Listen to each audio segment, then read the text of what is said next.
ಬರುವ 16ನೇ ತಾರೀಕಿಗೆ ನಮ್ಮೆಲ್ಲರ ನೆಚ್ಚಿನ ಮುಖ್ಯಮಂತ್ರಿಗಳಾದಂಥ ಸನ್ಮಾನ್ಯ ಶ್ರೀ ಸಿದ್ದರಾಮಯ್ಯಜಿಯವರು, ಉಪಮುಖ್ಯಮಂತ್ರಿಗಳಾದಂಥ ಡಿ ಕೆ ಶಿವಕುಮಾರ್ ಅವರು ಬೀದರ್ ಜಿಲ್ಲೆಗೆ ಆಗಮಿಸಲಿದ್ದಾರೆ.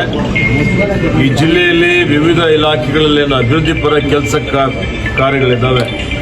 ಅದರ ಶಂಕುಸ್ಥಾಪನೆ ಮತ್ತು ಉದ್ಘಾಟನೆ ಕಾರ್ಯಕ್ರಮಗಳನ್ನು ನಾವು ಆಯೋಜನೆ ಮಾಡಿದ್ದೇವೆ. ಈ ಒಂದು ಕಾರ್ಯಕ್ರಮದಲ್ಲಿ ಸುಮಾರು 25,000ಗಿಂತಲೂ ಜಾಸ್ತಿ ಜನ, ಸುಮಾರು 50,000 ಜನ ಸೇರುವ ನಿರೀಕ್ಷೆ ಇದೆ. ಬಹಳ ದೊಡ್ಡ ಪ್ರಮಾಣದಲ್ಲಿ ಈ ಕಾರ್ಯಕ್ರಮ ಆಯೋಜನೆ ಮಾಡಲಾಗಿದೆ.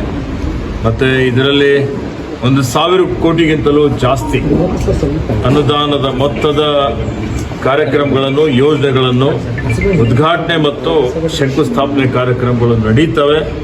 ಅದರಲ್ಲಿ ನೀರಾವರಿ ಯೋಜನೆ ಇದೆ, ಅದರಲ್ಲಿ ಜಿಲ್ಲಾಡಳಿತ, ಜಿಲ್ಲಾ ಸಂಕೀರ್ಣ ಇದೆ, ಕುಡಿಯ ನೀರಿನ ಯೋಜನೆಗಳಿದ್ದಾವೆ, ರಸ್ತೆ, ಚರಂಡಿ, ಶಾಲೆ ಕೋಣೆಗಳು, ವಸತಿ ಶಾಲೆಗಳು. ಇವತ್ತು ನಮ್ಮ ಅರಣ್ಯ ಇಲಾಖೆ ವತಿಯಿಂದ ಇವತ್ತು ನಾವು ಎಕೋ ಟೂರಿಸಂ ಪಾರ್ಕ್ ಶಂಕುಸ್ಥಾಪನೆ ಮಾಡ್ತಾ ಇದ್ದೇವೆ. ಹಲವಾರು ಕಾರ್ಯಕ್ರಮಗಳು, ಹಲವಾರು ಯೋಜನೆಗಳು ಇವತ್ತು ಸನ್ಮಾನ್ಯ ಮುಖ್ಯಮಂತ್ರಿಯವರ ಇದರಿಂದ ಅವರ ಮತ್ತು ನಮ್ಮ ಎಲ್ಲ ಸಚಿವರ ಸಂಪುಟದ ಅನೇಕ ಸದಸ್ಯರು ಈ ಒಂದು ಕಾರ್ಯಕ್ರಮದಲ್ಲಿ ಭಾಗವಹಿಸುವರಿದ್ದಾರೆ.